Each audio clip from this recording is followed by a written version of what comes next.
आजाद बोल इंडिया आप देख रहे हैं। आज ईरान की बढ़ी हुई ताकत की बात करेंगे। इजराइल हमास की जंग हो या फिर रूस यूक्रेन के बीच की वॉर हो या फिर सीरिया का गृह युद्ध क्यों ना हो, ईरान का नाम हमेशा इन तमाम कॉन्फ्लिक्ट से जुड़ जाता है। ईरान ने इन सब में सीधे शामिल हुए बिना एक अहम रोल निभाया है और इसका बेस बनी है ईरान की मिसाइल और ड्रोन ताकत। अब ईरान के पास ऐसे मिसाइल और ड्रोन आ चुके हैं जो इजराइल से लेकर अमेरिका तक के लिए बड़े नुकसान का सबब बन सकते हैं। लेकिन आपसे मेरा एक सवाल है, क्या आप ईरान की मिसाइल सिटी के बारे में जानते हैं?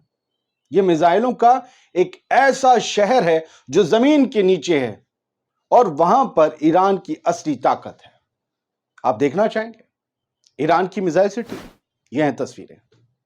यह है ईरान का अंडरग्राउंड बेस जिसे मिसाइल सिटी के नाम से जाना जाता है। इतनी मिसाइलें बेशुमार लातादाद और यहां पर एडवांस ड्रोन, सैकड़ों क्रूज और बैलिस्टिक मिसाइलों के साथ ही यहां पर radar simulation and disruption systems हैं। इन जैसे हजारों इलेक्ट्रॉनिक वॉरफेयर इक्विपमेंट्स यहां पर मौजूद हैं इस मिसाइल सिटी में। ईरान ने न्यू जनरेशन की ड्रोन और मिसाइल सिस्टम की झलक दिखाकर पूरी दुनिया को हैरान कर दिया है। ईरानी आर्मी के अफसर तो गाहे बगाहे ही कहते रहते हैं और दावा करते हैं कि इस साल दुनिया हमारे न्यू जनरेशन के यूएवीज और मिसाइल सिस्टम्स की बदौलत हमारी एयर डिफेंस फोर्सेस की अपडेटेड और एक्सपेंडेड कैपेबिलिटीज का मुजाहरा देखेंगे कि हमने किस तरीके से ग्रो किया है, अपनी हिफाजती दस्तों को किस तरीके से मजबूत किया है, अपनी डिफेंस पावर को ईरान ने कैसे आगे बढ़ाया है। ये दुनिया देखेगी और अगर दुश्मन चाहे तो वो फील भी कर सकता है देखने के अलावा। ईरान ने कथित तौर पर देश भर में और स्ट्रेट ऑफ हुर्मुज, आपने नाम सुना है?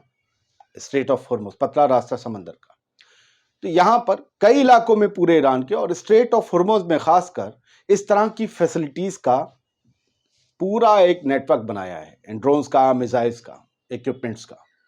अमेरिकी स्ट्रेटेजिक बॉम्बर्स के खिलाफ सुरक्षा के लिए ज्यादातर पहाड़ों में ये नेटवर्क्स प्लेस किए गए हैं। अगर अमेरिका कभी ईरान पर हमला करता है अपने अलाइज के साथ तो फिर उसे पहले ही दिन से मजा चखाने का ईरान ने बंदोबस्त किया है। ईरान ने अपने नए ड्रोन जिसका नाम गाजा है उससे कई दुश्मन देशों को चौंका दिया है। यह हाईटेक ड्रोन है, एक साथ 13 बम ले जाने की कुव्वत कैपेबिलिटी है इसमें। यह टर्बो जेट इंजन से लेस है, हजारों किलोमीटर की दूरी तय कर सकता है एक फ्लाई में। और सोचिए, हजारों किलोमीटर दूर कोई दुश्मन है तो वो भी ईरान के ड्रोन से कभी महफूज नहीं हो सकता। सोचिए अगर ये ईरान की ताकत हूथी, हिजबुल्लाह या हमास जैसे संगठनों के हाथों में लग गई तो क्या होगा? इजराइल के जो भी जुल्म सितम उसका नक्शा एक दिन में पलट जाएगा। अच्छा, बात हमास की आ ही गई है तो ईरान में हमास लीडर्स की मौजूदगी का भी जिक्र कर लेते हैं। मिसाइल ताकत से अलग अब खबरों पर आते हैं। इजराइल के साथ जंग के बीच हमास के लीडर इस्माइल हानिया और फलस्तीनी इस्लामिक जिहाद यानी PIJ संगठन के जो हेड हैं जियाद अल नखाला, वो ईरान में मौजूद हैं और वहां पर उन्होंने ईरान के supreme leader Ayatollah Ali Khamenei से मुलाकात की। बहुत कुछ बातें हुई, मीडिया में तो सब कुछ नहीं आता और मेरा कोई फोन पर उनसे राब्ता भी नहीं जो सब पता कर लो। इस दौरान हानिया ने गाजा में चल रही जंग को विश्व युद्ध बताया, वर्ल्ड वॉर। साथ ही उन्होंने जंग में इजराइल का साथ देने के लिए अमेरिका की निंदा की, कहा कि वो यहूदियों की तरफ से हो रहे जितनी भी बर्बरियत है, जितने जुल्म हैं, उनके सबसे बड़े साथी हैं यानी अमेरिका। इस दौरान फिलिस्तीनी इस्लामिक जिहाद के जो नेता वहां पहुंचे थे उन्होंने गजा में चल रही जंग की जो तुलना है वो 7वीं सदी में हुए करबला के युद्ध से की, करबला की जंग से की। नखाला PIJ के चीफ, उन्होंने कहा कि इजराइल की साजिशों और कठिनाइयों के बावजूद गाजा के आवाम, गाजा के बाशिंदे इजरायली फौजियों के सामने मजबूती से खड़े हैं। उन्होंने साथ मिलकर अमेरिका, यहूदियों और उनके सपोर्टर्स की कई साजिशों को नाकाम किया है। इसके साथ ही हमास के लीडर्स और PIJ के लीडर्स ने बहुत सी बातें कही, बहुत कुछ किया और कहा कि बेफिक्र रहिए, हम मजबूती से लड़ रहे हैं, हम अपनी जमीन के लिए लड़ रहे हैं। इजराइल तो एक भूमाफिया जैसे रोज कब्जा कर रहा है, हम ऐसा करने थोड़ी ना देंगे। ईरान लगातार हमास और दूसरे संगठनों को सपोर्ट करता आया है। हमास और PIJ के नेताओं ने भी इस जंग में सपोर्ट के लिए ईरान के सुप्रीम लीडर का शुक्रिया अदा किया। इसके बाद खामनेई साहब सामने आए। उन्होंने फिलिस्तीन को दुनिया का सबसे अहम मुद्दा बनाने के लिए उनके आंदोलन की तारीफ की, PIJ और हमास की। कहा कि आप लोगों ने उसे बिल्कुल सेंटर में लाकर रख दिया है। साथ ही खामनेई साहब ने शिया और सुन्नियों को साथ लाने के लिए ईरान की कोशिशों का जिक्र किया। खामेनेई साहब ने जंग के 6 महीनों में इजराइल की नाकामयाबी और गजा के लोगों की जो मजबूती है, जो उनकी अंदरूनी शक्ति है, जो उनकी नफसियाती ताकत है, उसकी तारीफ की। इजराइल हमास जंग शुरू होने के करीब कुछ ही दिन बाद ईरान ने वार्निंग दी थी कि अगर इजराइल ने बमबारी बंद नहीं की तो अमेरिका भी इसकी चपेट में आ जाएगा। ईरान के फॉरेन मिनिस्टर हुसैन अमीर अब्दुल्लाहियान ने यूएन में कहा था, अगर फिलिस्तीन में ऐसे ही नरसंहार जेनोसाइड होते रहे तो अमेरिका को भी बख्शा नहीं जाएगा। हम अपने इलाके, अपने घरों की हिफाजत में कोई कमी नहीं छोड़ेंगे। ईरान सीधे तौर पर कोई जंग नहीं लड़ता, लेकिन हूती, हिजबुल्लाह और हमास की ताकत के पीछे उसे ही सेंटर माना जाता है। ईरान के विदेश मंत्री ने अपनी स्पीच के दौरान कहा कि हमास असल में फिलिस्तीन की आजादी के लिए एक आंदोलन है।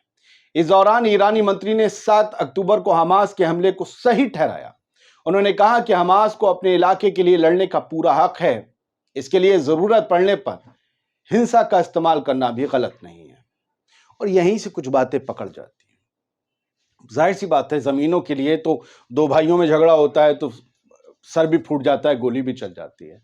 ये तो उन लोगों के बीच जंग है जमीन की, एक की जिसकी जमीन है फिलिस्तीनियों की, एक जो कब्जाना चाहता है इजराइल। उन लोगों के बीच जंग है जिनकी धार्मिक सोच भी अलग है और एक दूसरे के बिल्कुल खिलाफ है। खासतौर से ज्यूज की जो सोच है मुस्लिम्स के लिए, जायनीज की, ज्यूज की मैं नहीं कहूंगा, वो बिल्कुल अलग है। उसमें कट्टरपंथ घुसेड़ा गया है।